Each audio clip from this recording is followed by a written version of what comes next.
விக்ரமின் கண்களில் அவள் மீதான காதல் தேங்கிக் கொண்டிருப்பதை அவளால் உணர முடிந்தது. இருவரது பார்வையும் ஒரே நேர்கோட்டில் ஒன்றோடு ஒன்றாக அலைமோதி கொண்டிருந்தது. சில நொடிகள் அவர்களுக்குள் அமைதி நிலவியது. அந்த அமைதியை கலைக்கும் விதமாக தானே அவனிடம் பேச ஆரம்பித்தாள். விக்ரம், நான் உனக்கு ஒரு குட் நியூஸ் சொல்லட்டுமா? சொல்லு பேபி, என்ன விஷயம் என்று கேட்டான் விக்ரம். விக்ரம், பாம்பேயில் இருக்கிற national jewellers association next week ஒரு கான்ஃபரன்ஸ் கண்டக்ட் பண்ண போகிறாங்க. அந்த கான்ஃபரன்ஸில் பார்ட்டிசிபேட் பண்ணுறதுக்கு சான்ஸ் கிடைச்சிருக்குது. அந்த கான்ஃபரன்ஸில் பார்ட்டிசிபேட் பண்ணுறதுக்கு சான்ஸ் கிடைக்கிறதே ரொம்ப கஷ்டமான விஷயம். ரொம்ப பாப்புலரான கம்பெனிஸ் மட்டும்தான் இந்த சான்ஸ் கிடைக்கும். பட் நமக்கும் அவங்க அந்த கான்ஃபரன்ஸில் ஜாயின் பண்ண சொல்லி இன்விடேஷன் அனுப்பியிருக்காங்க. இது எவ்வளோ பெரிய விஷயம் தெரியுமா? எனக்கு ரொம்பவே ஹாப்பியாக இருக்குது. ஸோ நான் அந்த கான்ஃபரன்ஸில் பார்ட்டிசிபேட் பண்ணுறதுக்காக நெக்ஸ்ட் வீக் பாம்பே போக போகிறேன் என்று அவள் சிரித்து கொண்டே சந்தோஷமாக சொல்ல, வாவ் சூப்பர் பேபி, அப்போ நீ உன் பிஸ்னஸில் அடுத்தடுத்த லெவலுக்கு போயிட்டே இருக்க. உன்னை பற்றி பாம்பே வரைக்கும் தெரிஞ்சிருக்கு.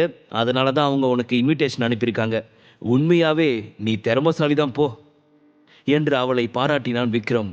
உன்னோட சப்போர்ட் இல்லாட்டி கண்டிப்பாக இதெல்லாம் நடந்திருக்குமா விக்ரம் என்று அவள் கேட்க, நான் என்ன பேபி சப்போர்ட் பண்ணேன்? ஜஸ்ட் உனக்கு பிஸ்னஸ் ஸ்டார்ட் பண்ண எல்லாத்தையும் அரேஞ்ச் பண்ணி கொடுத்தேன். அதுக்கப்புறம் இந்த அளவுக்கு எஃபர்ட் போட்டு முன்னுக்கு வந்திருக்கிறது யாரு? நீ தானே.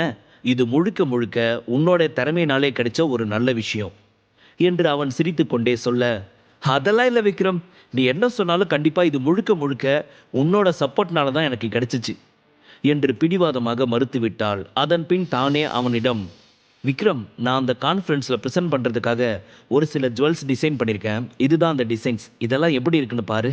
இதில் ஏதாவது மிஸ்டேக்ஸ் இருந்துச்சுன்னா சொல்லு, நான் சேஞ்ச் பண்ணிக்கிறேன் என்று அவள் தான் டிசைன் செய்து வைத்திருந்த ஃபைலை அவனிடம் நீட்டினாள்.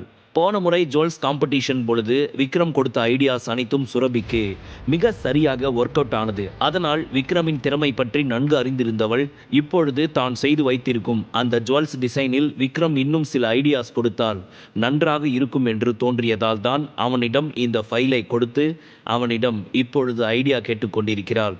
ஓகே பேபி, நீ நெக்ஸ்ட் வீக் எப்போ போகிறேன்னு சொல்லு, நானும் உன் கூடவே வரேன் என்று சொன்னவன் அவள் கை வண்ணத்தில் ரெடியாகி இருந்த அந்த ஜுவல்ஸ் டிசைன் அனைத்தையும் பார்த்து வியந்தவன் மனதிற்குள், நம்ம பேபிக்கு உண்மையாகவே ரொம்ப நிறைய திறமை இருக்குது. எவ்வளவு அழகாக டிசைன் பண்ணியிருக்கா. பார்க்க அவளை மாதிரியே லட்சணமாக அம்புட்டு அழகாக இருக்குது.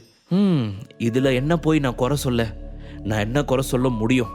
எல்லாமே அவ்வளவு சூப்பராக இருக்குது என்று மனதிற்குள் நினைத்தவாறு ஒவ்வொரு டிசைனாக பார்த்து கொண்டிருந்தான். அதன் பின் அவளிடம், பேபி, உன்னோட டிசைனில் குறை சொல்கிற அளவுக்கு எதுவுமே இல்லை. பிகாஸ் எல்லாமே நீ அந்த அளவுக்கு பர்ஃபெக்டாக பண்ணியிருக்க. உன்னோடதே ஆல்ரெடி டைரெக்டாக அங்கே போய் ப்ரெசென்ட் பண்ணுற அளவுக்கு தான் பக்காவாக இருக்குது பேபி. இருந்தாலும் உன்னோட விருப்பத்துக்காக நம்ம இன்னும் இதில் ஒரு சில டிசைன்ஸ் எக்ஸ்ட்ரா ஆட் பண்ணா இப்போ இருக்கிற இந்த அழகு இன்னும் அழகாகும் என்று சொன்னவன் அவளிடம் தனக்கு தோன்றிய ஐடியாஸ் அனைத்தையும் சொல்லத் தொடங்கினான். அப்பொழுது சுரபி சிரித்துக்கொண்டே கண்களை இமையாது அவனையே பார்த்து கொண்டிருக்க, நடுநடுவே அதை கவனித்த விக்ரம் அவளது வசீகர பார்வையால் நிலை குலைந்து போனான்.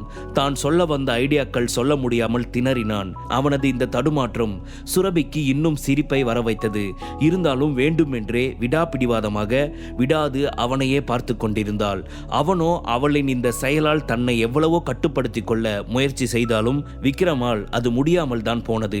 அவளின் பார்வை அவனை என்னவோ செய்ய ஆரம்பித்து மனதிற்குள், இவ வேற இப்படி வச்ச கண்ணை வாங்காம பார்த்த பார்வையாலேயே என்னை தாக்குறாளே, இப்படியே பார்த்தனா எனக்கு தோன்ற ஐடியாவும் தோணாது போலையே என்று மனதிற்குள் நினைத்து தவித்தவன் அதன் பின் ஒரு வழியாக கஷ்டப்பட்டு தனக்கு தோன்றிய ஐடியாஸ் அனைத்தையும் சொல்லி முடித்து விட்டான். அவ்வளவுதான் பேபி, எனக்கு தோன்ற எல்லா ஐடியாஸையும் நான் சொல்லிட்டேன். இந்த ஐடியாஸ் எல்லாத்தையும் ஃபாலோ பண்ணி இன்னும் எக்ஸ்ட்ரா நாம டிசைன்ஸ் ஆட் பண்ணணும்னா இப்போ நீ பண்ணியிருக்கிற இந்த டிசைன் இன்னும் அழகா மாற நிறையவே சான்ஸ் இருக்குது. எல்லாத்தையும் ஒன்ஸ் கிளான்ஸ் பார்த்துக்கோ. அப்புறமா உனக்கு ஓகேன்னு தோணுச்சுன்னா இந்த டிசைன்ஸ் எல்லாத்தையும் ஆட் பண்ணிக்கோ என்று அவன் சொல்லி முடிக்க சுரபியும் சரி என்று ஒற்றை வார்த்தையில் பதில் சொல்லிவிட்டு அவன் மீது இருந்த தன் பார்வையை விலக்காது இருந்தாள். என்ன பேபி, மாமாவை வச்ச கண்ணு வாங்காம பார்த்துக்கிட்டு இருக்க? அவ்வளவு ஆசையா என்று அவன் சொல்ல அவளோ அவன் பேசிய எதுவுமே காதில் கொண்டதாகவே தெரியவில்லை. இதுவே அவள் சுய நினைவில் இருந்திருந்தாள். ஹே விக்ரம், இந்த மாதிரி எல்லாம் உன்னை பேசக்கூடாதுன்னு நான் சொல்லியிருக்கேனா இல்லையா என்று செல்லமாக மிரட்டி அவனுடன் சண்டையிட ஆரம்பித்திருப்பாள். ஆனால் இப்பொழுதோ அவள் தன்னிலை மறந்திருந்தாள். அதை நினைத்து சிரித்தவன் அவளது பார்வைக்கு ஈடு கொடுக்கும் விதமாக கண்ணிமையாது அவளையே பார்க்க ஆரம்பித்தான்.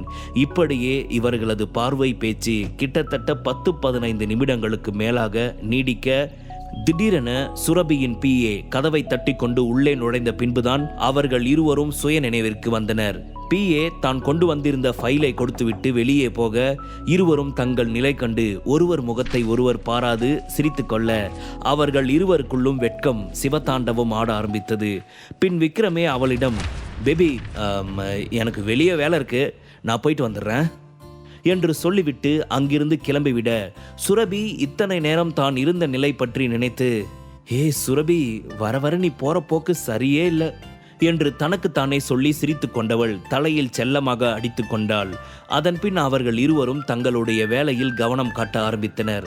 அதே சமயம் இங்கே ஜோதி டவர்ஸில் இருந்து வெளியேறிய ஜேம்ஸ் க்ரூஸ் நேராக மேத்தா குடும்பத்துடன் டைப் வைத்து தங்கள் கைவசப்படுத்தி இருந்த மெயின் ஆபீஸை நோக்கி சென்றான்.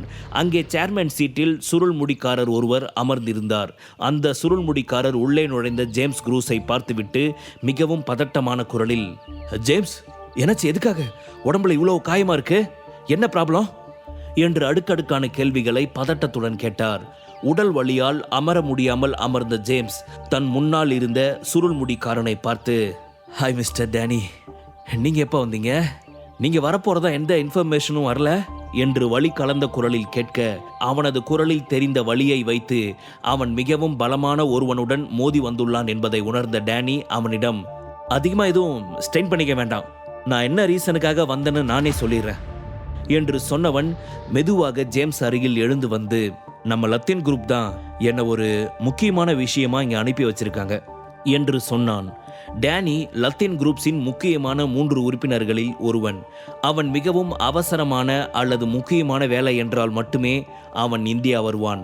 அப்படித்தான் இப்பொழுதும் ஏதோ ஒரு காரணத்திற்காக அவன் இன்று இந்தியா வந்துள்ளான். அது என்ன காரணம் என்பதை நாம் பொறுத்திருந்துதான் பார்க்க வேண்டும். நான் இப்போ இங்க வந்திருக்கிறது இருக்கட்டும் ஜேம்ஸ், அதை பத்தி நான் உங்களுக்கு லேட்டா கூட சொல்றேன்.